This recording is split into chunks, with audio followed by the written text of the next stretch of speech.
Seguimos estudiando la carta de Santiago, ¿verdad? ¿Hay nuevitos acá? ¿Nuevitos? ¿No hay nuevos? Bueno, si no hay nuevos, bueno, en los últimos meses hemos estado estudiando la carta de Santiago.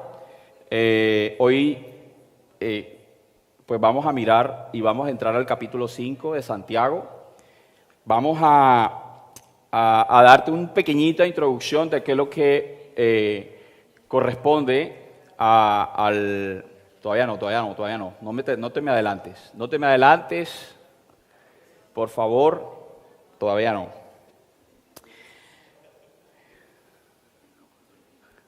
Calma, mantarrón.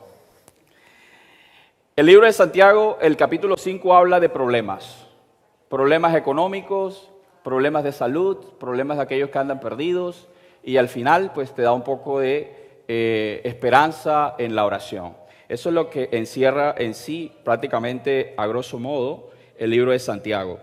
En el capítulo 5 vamos a tener exhortaciones al respecto de ello. Y en la primera parte no es la excepción. Vamos a mirar, hoy vamos a estudiar lo que corresponde del capítulo 1 al capítulo 5, del versículo 1 al versículo 6. Y como te dije que habla de problemas, hoy nos corresponde, imagínate cuál tema. Bueno, ya vieron, el dinero y sus límites. Vamos a hablar de los problemas económicos, vamos a hablar del dinero. No te preocupes que no te vamos a pedir ofrenda al final, nada de eso, no estamos acostumbrados a pedir ofrendas, pero vaya que vamos a tocar temas un poco bastante duros. Entonces, el primer versículo del 1 al 6, Santiago, si me acompañas, dice: vamos ahora, rico, llorad y aullad. Estoy en la Reina Valera, vale. Vamos ahora, ricos, llorad y aullad por las miserias que os vendrán. Vuestras riquezas están podridas y vuestras ropas están comidas de polilla. Vuestro oro y plata están enmohecidos y su moho testificará contra vosotros. Devorará del todo vuestras carnes como fuego. Habéis acumulado tesoros para los días postreros. He aquí, clama el jornal de los obreros que han cosechado vuestras tierras, el cual por engaño no les ha sido pagado por vosotros. Y clamores de los que han habido cegado han entrado en los oídos del Señor de los ejércitos. Habéis vivido en deleites sobre la tierra y sido disolutos. Habéis engordado vuestros corazones como el día de matanza. Habéis condenado y dado muerte al justo, y él no nos hace resistencia. Esto es un texto bastante fuerte, bastante duro. Si lo leemos así, como siempre digo, yo cada vez que leo estos versículos así de rapidez, como que no me queda nada, pero cuando entramos a mirar detalle a detalle, vaya que hay bastante enseñanza. Santiago, para poderte dar y poder entrar realmente a explicarte, necesito y me veo forzado nuevamente a explicarte y ponerte en contexto el libro de Santiago. Santiago fue el primer libro del Nuevo Testamento. Fue escrito alrededor de más o menos en el año 42 después de Cristo, y Santiago fue muerto y martirizado. Él murió a los 62 años después de Cristo. Por causa de él, por llevar, digamos, la palabra, aunque inicialmente él no creía en Jesucristo, él finalmente pues se convirtió y siguió a Jesús. Él era medio hermano de Jesús por parte de mamá. Pues en la parte de Pedro era el líder. Si hablamos globalmente de la obra, Pablo fue el líder, digamos, de los gentiles, que somos nosotros, y Santiago fue el que lideró la iglesia de Jerusalén. Él quedó, después que pasó todo este tema, él quedó liderando la iglesia de Jerusalén. Muere Jesús y se va Jesús, desciende el Espíritu Santo sobre aquellas personas que le dio el denuedo y le dio esa esperanza para replicar el evangelio. Se convertían en ese momento, de 3.000, de 4.000, de 5.000 personas, y eso fue creciendo. Eso fue un flagelo que fue de manera desbordante en la antigua Jerusalén. Mucha gente, como ya les dije, se convertía en masas. Era demasiado lo que pasaba. ¿Y qué pasó? Que bajo la providencia de Dios, porque al final se mira que fue por providencia de Dios, ocurre una terrible persecución contra los cristianos. Frente al avance, frente a ese crecimiento que se estaba dando, se crea esa persecución. Ya lo hemos estudiado, ya lo hemos mirado, pero es importante que te lleve a este punto. ¿Qué pasó? Cuando empieza esta persecución, estos tipos comienzan a correr, o toda esta gente, eran familias, comenzaron a correr por todas partes, comenzaron a esconderse, comenzaron a irse a pueblos aledaños, y al irse a esos pueblos abandonaban todas sus casas, todas sus propiedades, al punto de irse y dejar todo abandonado, dejarse algo, no sé, lo vivimos hace poquito, ¿verdad? Con nuestro país hermano Venezuela, algo muy parecido. Se iba y era una manera desbordante, cruzando fronteras. Entonces llegaban sin nada y llegaron a lugares donde tenían que trabajar, y había muchas personas que tenían posiciones, judíos con muy buenas posiciones económicas, al punto que llegaron a no tener nada.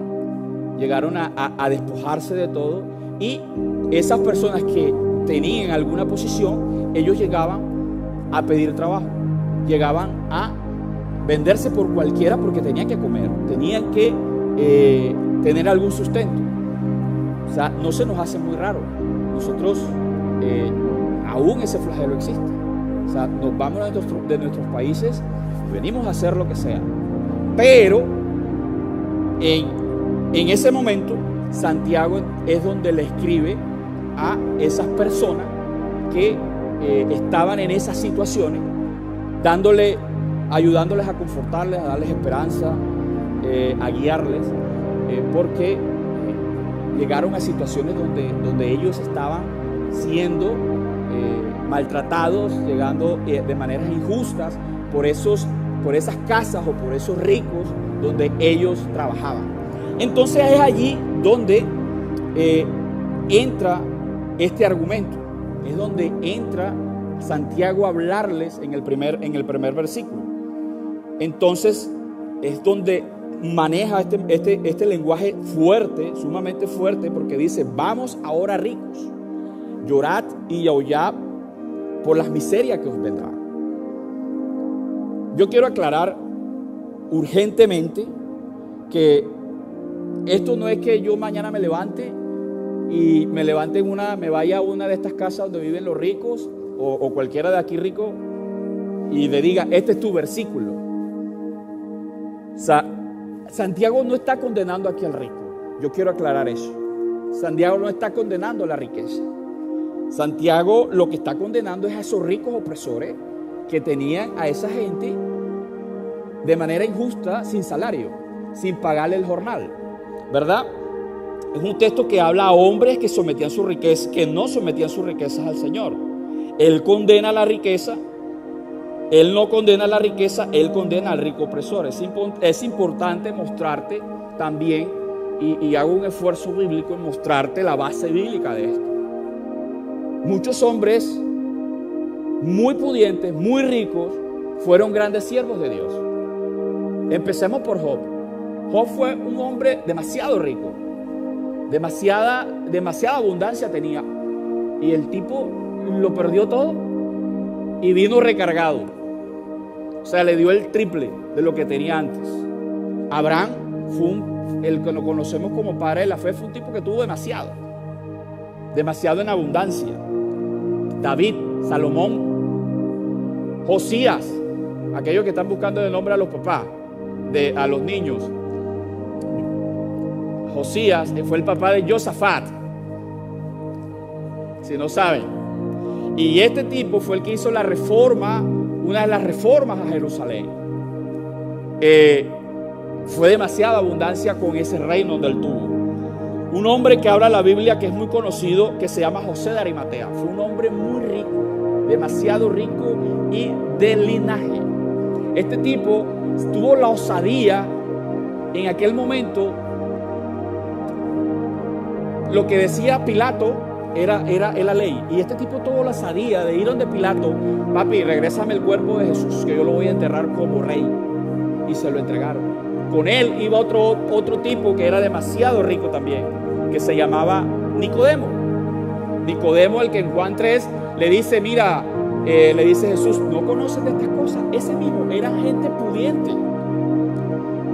Y la lista sigue. Había mujeres también. La mamá de Juan Marcos, el que escribió el Evangelio, dice la Biblia también que fue una mujer pudiente. O sea que no había diferencia allí. ¿Sabes cuál es la diferencia entre estos tipos y los tipos que habla Santiago? ¿No te imaginas cuál es la diferencia? La diferencia de estas personas era que la riqueza la tenían en la mano, no la tenían en el corazón. Y esa diferencia de la riqueza no la poseían ellos. A pesar de que poseían, esa riqueza estaba en la mano. Pero adivina qué. Aparte de que la tenían en la mano, tenían la mano abierta. Eran gente dadivosa, era gente que daba, era gente que no les importaba dar. ¿Ok? Entonces, un hombre rico en la Biblia no tiene que ver con el tamaño de la billetera. No tiene que ver con las cuentas de banco. No tiene que ver con lo que tú tengas guardado. Dios es rico en gracia y sus riquezas. Pero ya sabemos que la riqueza no es pecado. Santiago realmente está preocupado por el egoísmo de un hombre que mira esa riqueza aquí. Vamos a desglosar esta parte. Vamos a mirar qué es lo que realmente Santiago nos quiere decir. Y él da un consejo. Y ese consejo que él da, lo da en el capítulo 1, en el versículo 1. Santiago dice: llorad y aullar por esas miserias que os vendrán. Él les da ese consejo, una fuerte exhortación. Está dando al rico esa exhortación. Y vamos a mirar tres razones que donde vamos a mirar por qué él está dando y él está diciendo: mira, ojo, que esas riquezas que tú están ahí van a traer miseria. Vas a aullar y vas a llorar si no me prestas atención a esto que te voy a decir. Entonces, la primera razón dice, por el cual nosotros, a ellos les dice: vas a aullar y mirarás las miserias que os vendrán. Es la manera en que obtuvieron su riqueza, la manera de haberte hecho rico. ¿Cómo te hiciste rico? La Biblia, en la ley de Moisés, da reglas muy específicas. Cuando ellos llegaron a Canaán, ellos tenían sus tierras. Pero ellos rentaban la tierra o eran de ellos. Eran de ellos. Ellos mismos trabajaban su tierra, ¿verdad? Jesús da muchas parábolas donde toca el tema de la prosperidad y la ganancia. Y de hecho, ninguna de las epístolas encontraba que contradice el derecho a tener propiedad y a tener ganancia. No, en ninguna epístola está esa condenación. En ninguna epístola dice que es pecado. Lo que dice que es pecado son otras cosas. Es el amor al dinero. No que tú tengas riquezas. No es que tú seas un buen administrador. La Biblia, por ejemplo, mira esta parte lícita, pero de maneras ilícitas, que cómo se consiguen esas riquezas. Fue lo que acá Santiago comenzó a exhortarlos. Y vamos a ver aspectos que tuvieron las riquezas no de manera como la vemos hoy, sino como fueron en aquella época. Y él da dos ilustraciones. La primera ilustración de cómo obtuvieron esa riqueza de mala manera, la vemos en el versículo 4. El versículo 4 habla: he aquí, clama el jornal de los obreros que han cosechado vuestras tierras. el cual por engaño no les ha sido pagado por vosotros, y los clamores de los que habían cegado han entrado en los oídos del Señor de los ejércitos.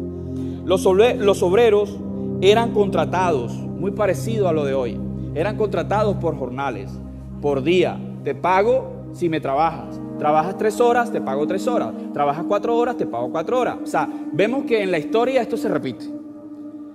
En Deuteronomio 24, del 4 al 15, Dios da unos principios acerca del salario. Y mira lo que dice: jamás te aproveches de los obreros pobres y desamparados, ya sean hermanos israelitas o extranjeros que vivan en tu ciudad. Debes pagarles lo que corresponde al final del día, antes de que caiga el sol, porque son pobres y cuentan con esa paga para vivir. De lo contrario, ellos podrán clamar al Señor en tu contra y tú serías culpable del pecado. No solo Deuteronomio habla de eso, también Jeremías habla de esa parte. Aquí Dios está defendiendo tu salario. En serio, el Dios de la Biblia está valorando ese esfuerzo que millones de personas desde la antigüedad comenzábamos a hacer. Tú te levantas todos los días, ¿verdad? Y vas a un trabajo por un dinero, por más nada. A veces nos apasiona lo que hacemos, pero muchas veces nosotros nos levantamos porque nos toca, porque no tenemos más nada que hacer, porque ese es el trabajo que tenemos que hacer. Pero a la larga vamos por ese dinero. Entonces,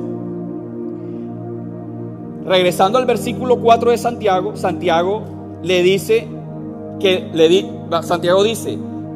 que los obreros han cosechado nuestra tierra, el cual por engaño no les ha sido pagado.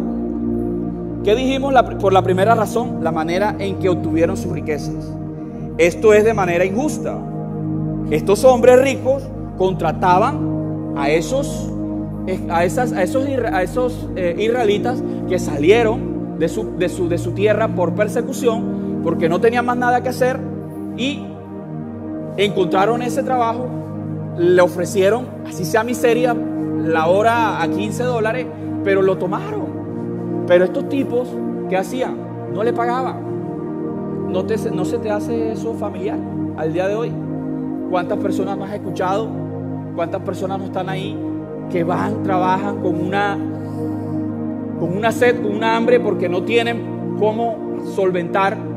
Y hay esos patrones, ¿verdad?, que se aprovechan.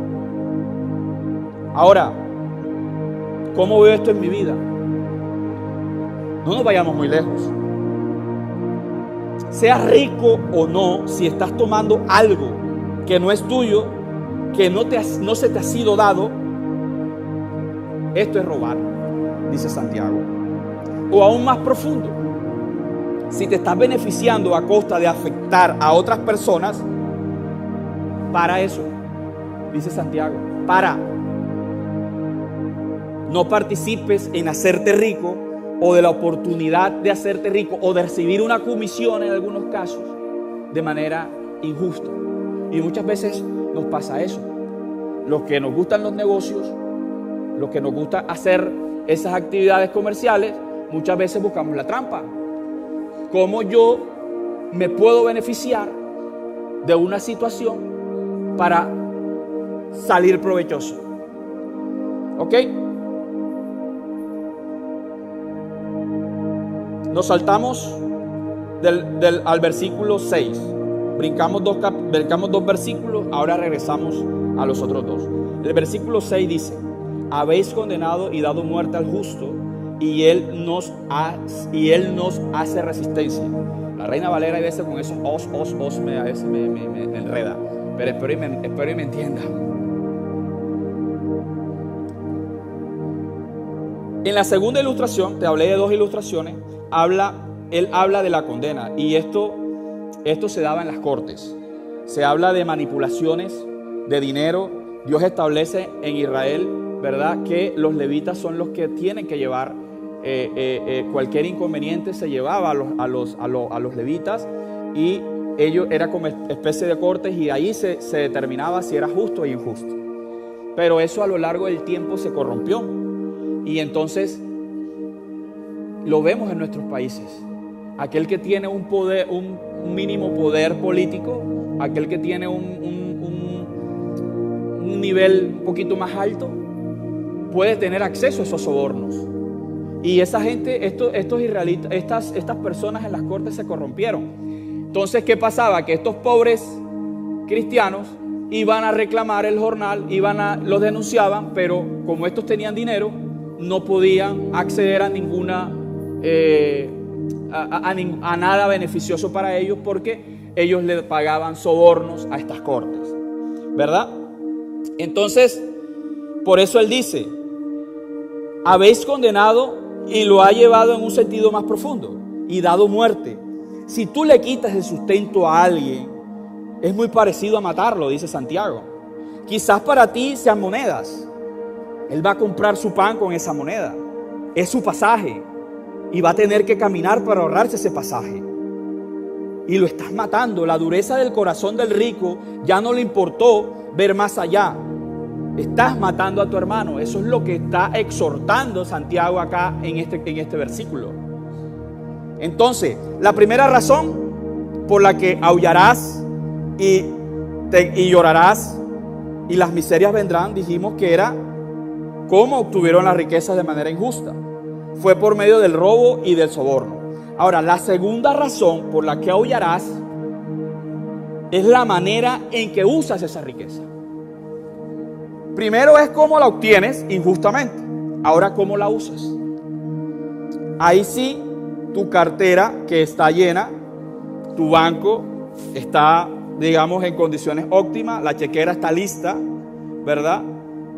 Y es cuestión de pasar al frente para firmar ese cheque. Ok, vamos al verso 3, a ver qué dice el verso 3. Algunas veces le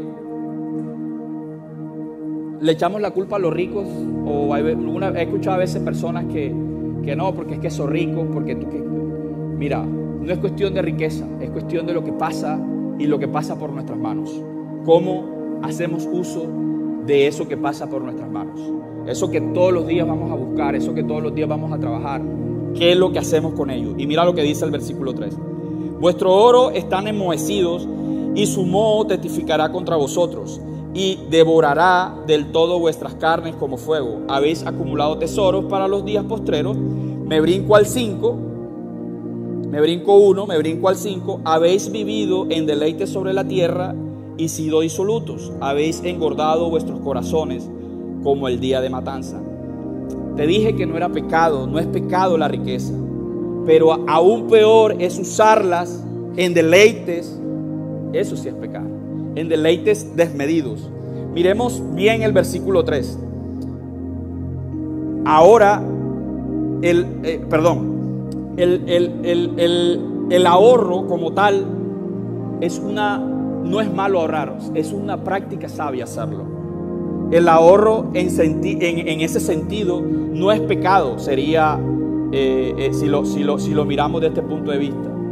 Aquí lo que está condenando, o lo que dice Santiago, es el ahorro que vas incrementando y vas adorando ese ahorro. Muchas veces nosotros nos encontramos en situaciones adversas, en situaciones de complejidad, precisamente por no tener un ahorro en nuestras vidas. Hay circunstancias donde nosotros necesitamos, hay veces de circunstancias económicas donde tenemos que echar de mano de lo que sea, pero ese de lo que sea es precisamente porque vemos que nuestras finanzas no están ordenadas, y de manera que acá él dice: yo no te condeno a que tú ahorres de manera sabia. Aquí hay una diferencia muy grande en que tú tengas riquezas y que tú tengas inversión, que tú tengas ahorro y que tú tengas inversiones. Una cosa es ahorrar para esas circunstancias, para esas cuestiones adversas, porque las cosas se van a romper, ¿verdad? Otra cosa es que tú inviertas de manera desmedida, sin valor agregado, sin conseguir de pronto que ahí en esa inversión que tú estás haciendo haya valor agregado y entregue algo a la persona, o en esas inversiones que tú estás haciendo. Aquí hay que diferenciar un poco estas dos circunstancias, ¿verdad? Y Santiago acá está condenando es aquel que acumula sin medida. Está utilizando esto de manera que la riqueza de un hombre,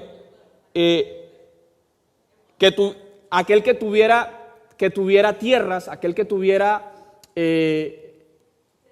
metales, aquel que tuviera vestido, era considerado como rico en aquella época. Habían tres maneras, o en esa época habían tres maneras de identificar a un rico: por lo que tuviera en tierras y animales, por los vestidos que tuviera, esos vestidos adornados de piedras preciosas y de oro, y también de metales.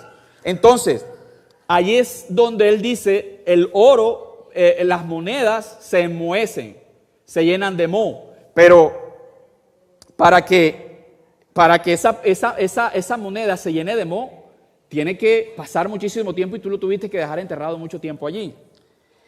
Entonces, mis hermanos, acumular realmente es algo que acá está condenando Santiago. Acumular de manera desmedida. O sea, ¿cuántas cosas, si tú analizas lo que tienes en tu casa, se están enmoheciendo? A veces yo discuto, bueno, por ahí entró mi esposa, viaje güey. Yo discuto con mi esposa porque tiene vestido que hace un año que no se pone. O sea, lo compró por una ocasión y ahí está. Pero eso es un ejemplo, nada más. ¿Cuántas cosas tienes tú que se enmohecen o no las usas? Utiliza prácticas de despojo. Es lo que aquí está diciendo Santiago. Hombre, hay gente pobre, ¿verdad? Él hablaba, te estoy hablando de que en ese entonces la ropa era catalogada como riqueza. La persona pobre, para que te hagas una idea, en esa época solamente tenía un solo vestido y hasta que se rompía todo, podía comprar otro. Y nada más aquella persona que tuviera un armario con 4 o 5 ya era considerada rica, ya era considerada de otro nivel. Entonces, él lo que está diciendo, hey, si tienes ropa, regálala. Nos corresponde también a nosotros. Mira lo que tienes acumulado, es lo que está diciendo aquí Santiago. Acumular las cosas, ¿verdad? Vuestro oro que están enmohecido es la única manera que tú puedes mirar qué es beneficioso para ti o qué no es beneficioso para ti. Estos hombres ricos han guardado dinero para su propia seguridad y su propio placer. El hecho de que pudo haber sido ese dinero en las manos de los pobres. Acuérdate de que ellos no le pagaban el jornal, pero sí deleitaban. Entonces Santiago le está diciendo, o sea, hay una incoherencia aquí. Tú estás guardando dinero, estás guardando riqueza, pero no le estás pagando a esta gente acá. O sea, como que no había un punto de intersección en esos dos casos que se estaban presentando. Es pecado no solo lo que obtuvieron, cómo obtuvieron sus canastas, sino también, o sea, qué hicieron con ellos. Mucho quizás, y no nos estamos yendo, no nos vamos muy lejos, y si lo traemos al día de hoy, ¿cuántos de nosotros nos vinimos de nuestros países 0 kilómetros? Cuando hablo 0 kilómetros, es sin deuda.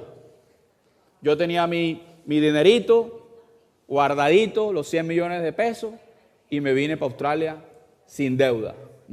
Álceme la mano el que hizo eso. Ninguno. Todos nos vinimos con deuditas. Pero ¿sabe qué es lo que está condenando Santiago y lo que está diciendo aquí? Que págale al banco. No, es que ya yo estoy del otro lado del charco y ya estos manes allá no me van a alcanzar porque ya yo estoy aquí. Ya yo estoy acá. Ya los bancos no me persiguen. Cambio de email, ya se fregaron. Ya no tienen dónde ubicarme. Ya ellos son ricos, esos bancos son ricos, ¿ya qué? Bancolombia ¿Cómo se llama en Ecuador el mejor banco de Ecuador? Banco Pichincha. Ya Banco Pichincha no me va a alcanzar. O esa deuda que dejaste al otro lado del mundo, no quiere decir tampoco el banco, a otra deuda, a un hermano, al papá, al amigo. Pero como yo estoy de este lado, no pasa nada. Adquirir una deuda controlada, que tengas la capacidad de hacerlo, puedes hacerlo. Puedes sacar un crédito y puedes hacerlo si tienes la capacidad de hacerlo. Pero ¿qué no está bien? Que sobrepase tu capacidad. Es lo que está condenando Santiago acá, pero es lo que traemos al día de hoy. O sea, él no te dice, hey, no te endeudes, pero endeúdate de manera sabia, de manera en que tú puedas administrar eso que tú estás entrando, que tú puedas pagarlo y no entremos en esas tengo dinero guardado pero no pago. Era como que o estoy haciendo dinero aquí en Australia, pero el banco allá se espera. O sea, eso es lo que no había en la cabeza de Santiago, como que eso no entraba. Entonces, ¿qué está pasando en tu vida hoy? O sea, sí, estamos hablando de aquella época, pero vemos que esto se replica en el día de hoy. Y lo replicamos en todos los escenarios. Deudas que adquirimos a lo largo del tiempo que no fueron sabias. ¿Y qué pasa? Que los que estamos casados, hay puntos donde tu matrimonio está a punto, ahí a un hilito de destruirse por malas decisiones de dinero. Familias que están a punto de destruirse, y te lo digo por justa causa, por cuestiones de dinero. ¿Cuántos hermanos tú les tuviste que prestar y quedaste mal y ¡pum! Ahí se rompió la relación. Amigos de toda la vida, mi partner, mi llave, creció conmigo y hubo ese préstamo y ¡pum! Se rompió la relación por malas decisiones o por malas administraciones en ese aspecto. Por no ser maduro espiritualmente. Decirle al interés por un mes no. Yo tengo esta tarjeta de crédito y no me importa, o sea, porque no tengo cómo manejar, o sea, tienes la tarjeta de crédito ahí, pero es fácil pasarla, es fácil hacer así, pero vaya que es bastante complicado volverla a llenar. Y vemos que como los bancos lo único que pueden hacer es, aquí en Australia es bastante complejo el tema, pero en nuestros países nos reportan en data crédito y ya, no pasa nada. Aquí en Australia es bien serio el tema, bien serio. Cuando tengas vida crediticia aquí en Australia, te recomiendo que no hagas eso, porque aquí sí te llevan a la corte y todo. Aquí no es que tú no dejes de pagar, aquí no existe ningún data crédito. Aquí el data crédito es la corte. Entonces, hermano, muchas veces decimos al Señor, toma mi vida, usa mi vida, aquí estoy yo, pero con mi American Express no te metas, papi. Con mi visa no te metas. ¿A qué estamos jugando? Dice Santiago. Entonces, en el verso 5, habla precisamente de eso. ¿Cómo estás usando ese poco o mucho dinero que está pasando por tus manos? Y dice, habéis vivido en deleite sobre la tierra y sido disolutos. Disoluto es entregado a placeres. Habéis engordado vuestros corazones como en día de matanza. Habéis vivido de lujo, de perla, prácticamente es lo que está traduciendo esa palabrita. Vivieron de lujo. Déjame decirte, el lujo en la mayoría de los casos es desperdicio, es deleite. Y en algunos casos, eso sí es pecado. Te lo digo en algunos casos porque no estoy hablando específicamente de que tú te deleites con las cosas que Dios te da.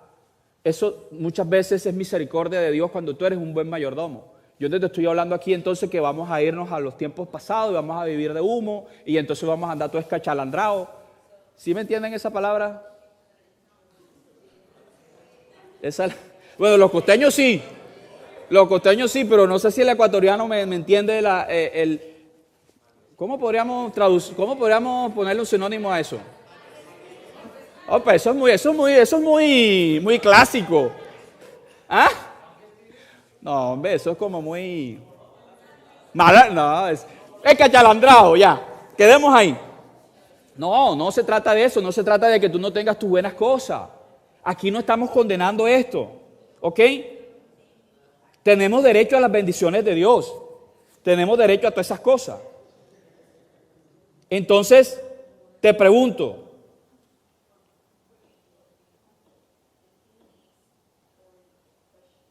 en tu vida, ¿qué es lo que tiene prevalencia?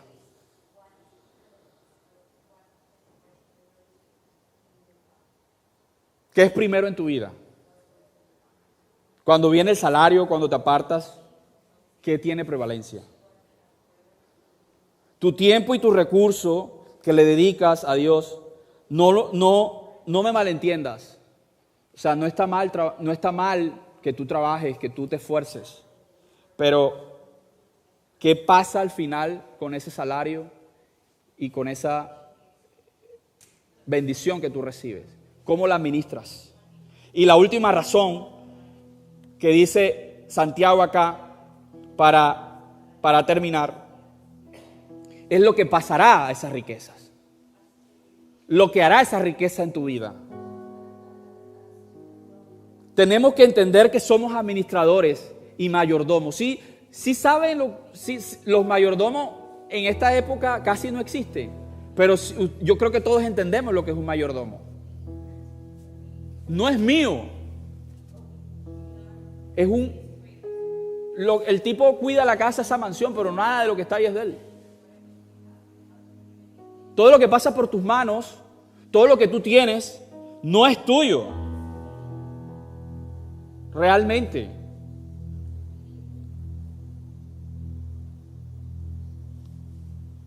Tu esposa, tus hijos, tu dinero, lo que tú tienes en tu casa, nada es tuyo. Eso está prestado. O es el día que tú te mueras, lo que hablamos la semana pasada, tú te vas a llevar a tu esposa contigo ahí metido. Nos vamos solitos, papi. Nos vamos solos. El dinero que tú tienes, ¿te lo vas a llevar? No. Ahora, volvemos, no estamos cuestionando eso. O sea, pero debe haber un filtro. Absolutamente todo y cada latido de tu corazón le pertenece a Dios. Entonces, hemos hablado en esta tarde a los ricos, personas que tienen riqueza. Y es una fuerte exhortación que Santiago, ¿verdad?, les manda a decir. Vimos cómo usaron esas riquezas y han sido de manera que no son beneficiosas. Este tiempo de entregarlo es tiempo de entregarlo al Señor. Y vimos la parte 3.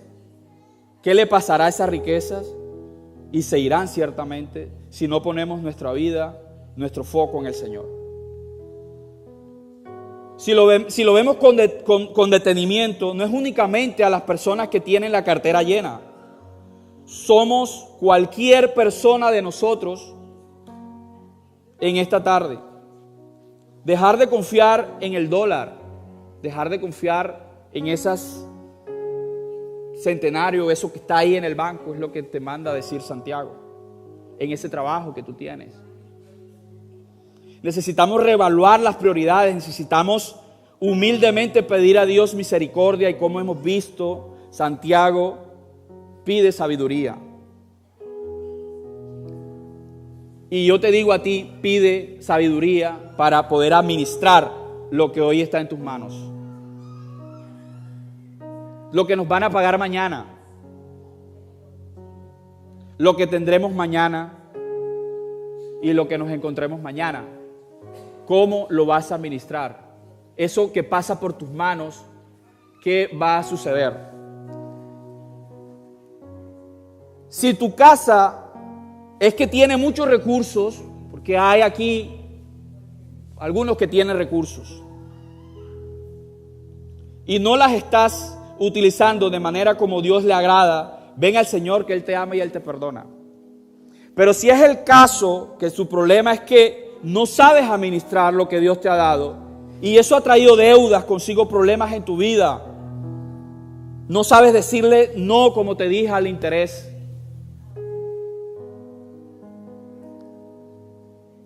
Esa tarjeta de crédito, esas compras compulsivas, ¿verdad? Hoy puedes decirle no. Dios te ha dado la capacidad. Ves y busca formación. Ves y busca personas que ya han pasado por esas situaciones, si ese es el caso tuyo. Haz un plan financiero que te ayude a administrar de manera mejor, y si no sabes hacerlo, busca, toca puertas para que puedas salir de allí, ¿verdad? Que te puedas ahorrar para el futuro, que puedas tener una situación un poco más suave, que vivas la vida un poco más sin tanto tropiezo en la parte económica. Interioriza en esto, por favor. Nos ponemos de pie para culminar esta tarde. Señor amado, te damos gracias, Padre, porque tú eres maravilloso. Tuyo es la plata, tuyo es el oro, Señor. Y tú nos mandas que seamos administradores de lo que nos das. Señor, danos sabiduría, así como Santiago exhortaba a esos ricos para que pudieran administrar. Señor, si tenemos poco o tenemos mucho, danos sabiduría, Señor, para poder ser dadores y ser cajeros automáticos tuyos aquí en la tierra, Señor. Para poder desprendernos, para poder ayudar a aquel que de pronto está pasando por situaciones adversas. Señor, danos sabiduría, Padre, para manejar nuestras finanzas, para no estar en problemas, Señor, que vaya que salir de allí es bastante difícil. Pero muéstranos, Señor, el camino, muéstranos y pon personas, Señor, idóneas al frente de nosotros. Pon personas sabias que nos ayuden a organizar nuestras finanzas. Pon personas sabias que nos ayuden a vivir en armonía contigo, Señor, y que nuestras finanzas sean primero tuyas para que nosotros podamos administrarla como buenos mayordomos. Padre, te entregamos esta tarde, te entregamos el resto de fin de semana, te entregamos la próxima semana en tus manos, Señor bendito, y que seas tú en medio de nosotros, Padre amado. Te lo pedimos en el nombre de tu Hijo amado. Amén y amén, Señor. Demos gracias al Señor.